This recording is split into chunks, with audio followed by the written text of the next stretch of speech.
পলাশপুর বনের একেবারে শেষ মাথায় একটা বড় বটগাছের নিচে জীর্ণশীর্ণ ভাঙা কুড়ে ঘরে মিনু বৃদ্ধা তার একমাত্র নাতনি টুকিকে নিয়ে বাস করত।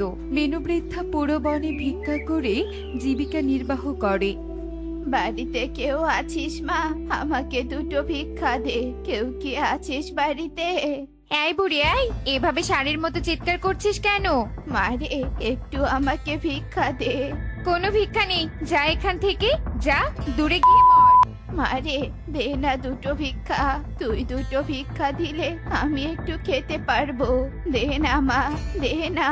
এই বুড়ি, এই তুই কি যাবি নাকি আমি তোকে ঘাড় ধাক্কা দিয়ে তাড়িয়ে দিব? যা ভাগ এখান থেকে।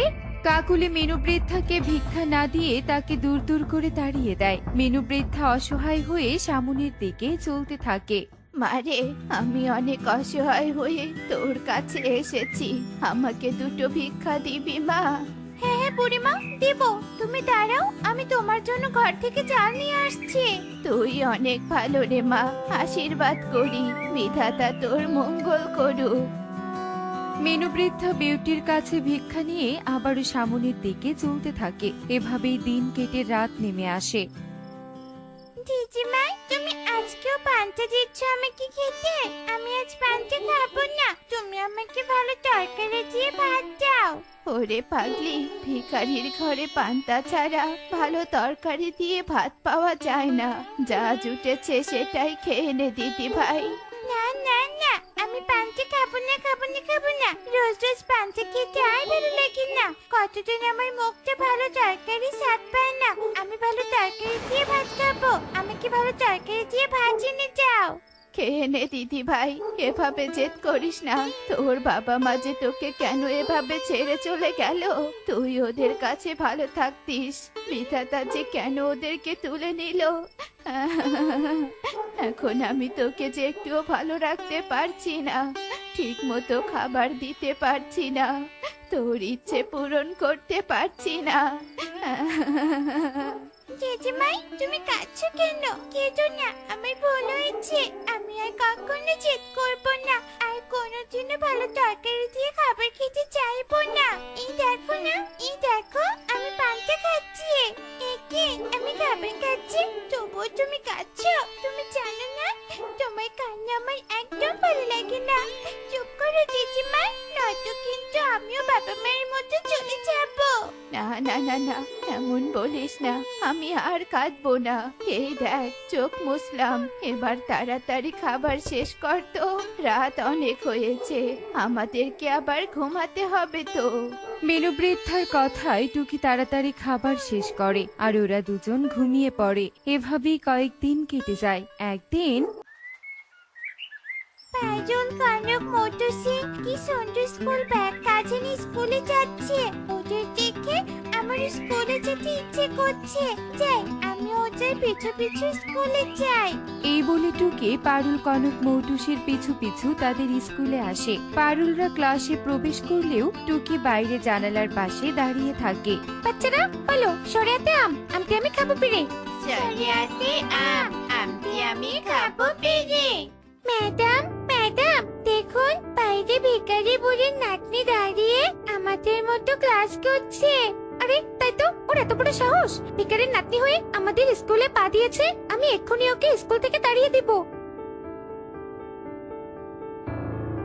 মাসি, তুমি অনেক সুন্দর করে পড়াও। আমারও তোমার স্কুলে পড়তে ইচ্ছে করছে। তুমি আমাকে তোমার স্কুলে নিবে?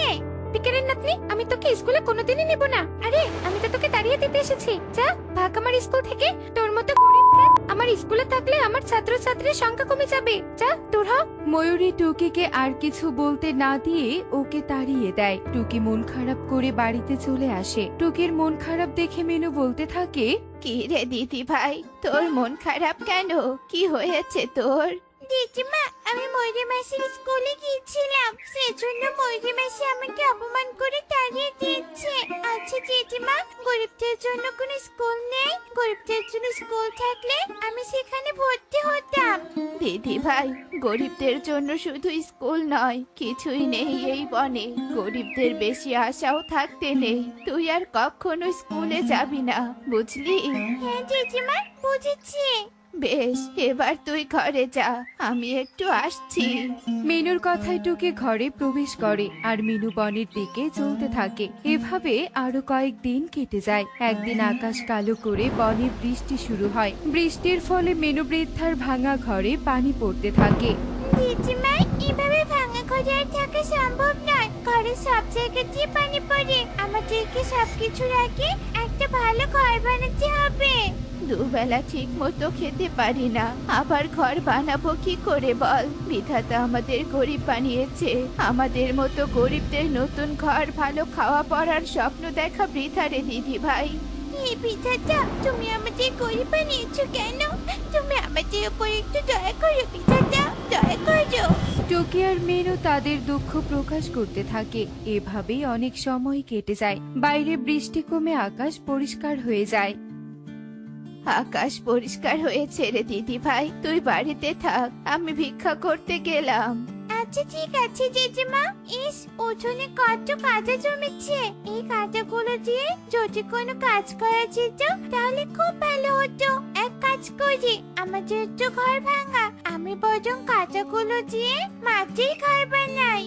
যেই বলা সেই কাজ। টুকি অনেক কষ্ট করে উঠোনের কাদামাটি দিয়ে ঘর বানাতে থাকে আর কিছুক্ষণের মধ্যেই টুকি একটা সুন্দর ঘর বানাতে সক্ষম হয়। ঠিক তখনই ওখানে মিনু বৃদ্ধা আসে। টুকি দিদি ভাই, এসব তুই কি করছিস? জেঠিমা, তুমি এসেছো? দেখো, আমি কষ্ট করে মাটির ঘর বানিয়েছি। তাই তো দেখছি, আর অবাক হচ্ছি। তুই এত সুন্দর মাটির ঘর বানিয়েছিস, ঘরটা অনেক সুন্দর হয়েছে। তাই আজ থেকে আমরা এই ঘরে থাকবো। বৃষ্টিতে আমাদের আর কষ্ট করতে হবে না। ঠিক বলেছিস, চল চল ঘরের ভেতরে প্রবেশ করি। মিনু আর টুকি মাটির ঘরের ভেতরে প্রবেশ করে। কালু, তুমি আমাদের এই ভাঙা ঘর কোন দিন ঠিক করবে শুনি? আরে বউ, কিভাবে ঘর ঠিক করব? ঘর ঠিক করার মতো কোনো টাকা যে আমার কাছে নেই। কবে থেকে শুনি টাকা নেই টাকা নেই? তোমার টাকা কোন দিন হবে শুনি? বনের সবাই নতুন বাড়ি বানিয়েছে, এমনকি মিনু ভিখারিও, আর আমরা এখনো নতুন ঘর বানাতে পারলাম না। কি বললে? মিনু ভিখারি নতুন ঘর বানিয়েছে? তা কিসের ঘর বানিয়েছে ভিখারিটা? অনেক সুন্দর একটা মাটির ঘর বানিয়েছে। তাই নাকি? কাকুলি শোনো, বলি কি, আমাদের আর কষ্ট করে নতুন ঘর বানাতে হবে না। আমরা আজ মিনু ভিখারির মাটির ঘর দখল করব আর সে ঘরেই থাকবো। সত্যি বলছো? হ্যাঁ হ্যাঁ, সত্যি বলছি। সবকিছু গুছিয়ে নাও, আমরা এক্ষুনি মাটির ঘর দখল করার উদ্দেশ্যে রওনা দিব।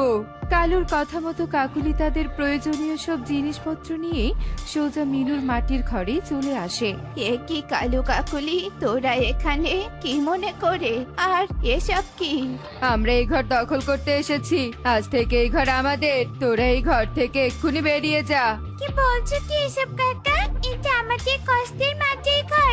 এই ঘর তোমরা এভাবে দখল করতে পারবে না। তোমরাই চলে যাও এখান থেকে।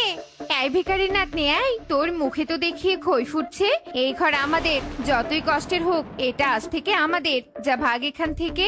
না রে না, তোরা এমনটা করিস না। আমাদের এই ঘর ছাড়া থাকার জায়গা নেই, তোরা একটু দয়া কর। আমাদের কোনো দয়া মায়া নেই কাকুলি, এরা সোজা কথার পাখি নয়। তুমি এদের ঘাড় ধাক্কা দিয়ে বের করে দাও। কাকুলি মিনু বৃদ্ধা আর টুকিকে তাদের মাটির ঘর থেকে বের করে দেয়। ওরা দুজন কাঁদতে কাঁদতে বনের গভীরের দিকে চলতে থাকে। বনের পাখিরা অনেক স্বার্থপর, অনেক লোভী। আমাদের সেই সম্পদটুকু কেড়ে নিল দিদিমা। এবার আমরা কোথায় যাব? কি করব? কোথায় থাকবো? জানি না, আমি কিচ্ছু জানি না। এই বলে ওরা দুজন কান্নায় ভেঙে পড়ে। ঠিক তখনই সেখানে একটা পরী চলে আসে। হে কি, তোমরা দুজন এভাবে কান্না করছো কেন? কি হয়েছে তোমাদের? কে তুমি? আমাদের কি হয়েছে সেটা তোমাকে কেন বলবো? তুমি আমাদের কষ্টের কথা শুনে হাসবে আর দূরছাই করে আমাদেরকে তাড়িয়ে দিবে, তাই না? আমি পড়ি। আমি পাখিদের কষ্টের কথা শুনে দূরছাই করে তাড়িয়ে দেই না, বরং সাহায্য করি। বলো, তোমাদের কি হয়েছে? আমি তোমাদের সাহায্য করব। শুনতে চাও কি হয়েছে? শোনো তবে। টুকি পরীকে তাদের সাথে ঘটে যাওয়া সব ঘটনা খুলে বলে। সব শুনে পরীর অনেক কষ্ট হয়। তোমাদের সাথে অনেক অনেক অন্যায় হয়েছে, তোমরা কেঁদো না, শান্ত হও। আমি ওই কালু কাকার কাকুলি কাককে শাস্তির ব্যবস্থা করছি। মেঘ বন্ধু, এক্ষুনি আমার কাছে এসো। পরী তার মেঘ বন্ধুকে ডাকার সাথে সাথে এক খণ্ড মেঘ আকাশ থেকে পরীর সামনে চলে আসে। পরী, আমাকে এত অস্থির হয়ে ডাকছো কেন? কি হয়েছে? কালু আর কাকুলি কাক এই দুই অসহায় পাখির মাটির ঘর কেড়ে নিয়ে তাদের সাথে অন্যায় করেছে। তুমি এক্ষুনি এই মাটির ঘরের কাছে গিয়ে ঘন বৃষ্টি দিয়ে ঘরটা ভেঙে ফেলবে, যাতে কালু কাকুলি ওদের ঘরের নিচে চাপা পড়ে আর ওদের অপকর্মের শাস্তি পায়। ঠিক আছে পরী, আমি এক্ষুনি গিয়ে ওদের শাস্তির ব্যবস্থা করছি। এই বলে মেঘ সাথে সাথে মাটির ঘরের উপরে চলে আসে আর পরীর কথা মতো ঘন বৃষ্টি দিতে থাকে। ঘন বৃষ্টির ফলে মাটির ঘর গলে গলে পড়তে থাকে। কালু, মাটির ঘর তো বৃষ্টির পানির সাথে গলে গলে পড়ছে। কালু, আমাদের এক্ষুনি এখান থেকে বের হতে হবে, নয়তো আমরা এই মাটির ঘরের নিচে চাপা পড়ে যাব। ঠিক বলেছ কাকুলি, চলো বের হই। কালু কাকুলি মাটির ঘর থেকে যেই বের হতে ধরে ঠিক তখনই পুরো ঘরটা ওদের শরীরের ওপর ভেঙে পড়ে আর ওরা চাপা পড়ে যায়। এই দেখে মেঘ ওখান থেকে চলে যায়। ওরে মারে, ওরে বাবারে, চাপা পড়ে গেলাম রে। কালু, মিনু ভিখারির ঘরটা দখল করা ভুল হয়েছে। মাটির ঘরটা দখল না করলে আজ আমাদের এই পরিণতি হতো না। ঠিক বলেছ, কেন যে মাটির ঘরটা দখল করলাম। ওরে ওরে কাকুলি রে, আমার কষ্ট হচ্ছে। কেউ আছো? বাঁচাও আমাদের, বাঁচাও বাঁচাও, কেউ সাহায্য করো।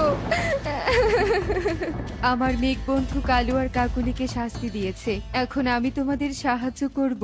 এই বলে পরে জাদু করে একটা ঘর প্রকট করে আর বলে, আজ থেকে এই ঘরটা তোমাদের। এটা জাদুই ঘর। এই ঘরের কাছে তোমরা যা চাইবে এই ঘর তোমাদের তাই দিবে। আজ থেকে তোমাদের আর ভিক্ষা করতে হবে না। পরি, তোমাকে অনেক ধন্যবাদ। তোমার এই উপকারের কথা আমরা কখনো ভুলবো না। হয়েছে বুড়িমা, আমার এত প্রশংসা করতে হবে না। আমার কাজই অন্যকে সাহায্য করা। আমি এবার চলি বুড়িমা, তোমরা ভালো থেকো। এই বলে পরি ওদের কাছে বিদায় নিয়ে চলে যায়। এরপর মিনু আর তার নাতনি টুকি পরির দেয়া ঘরে বেশ সুখে শান্তিতে দিন কাটাতে থাকে। বুঝলে তো বন্ধুরা, কারো সাথে অন্যায় করলে সে অন্যায়ের শাস্তি একদিন না একদিন কোনো না কোনো ভাবে তাকে পেতেই হয়। তাই আমরা কখনো কারো সাথে অন্যায় করব না।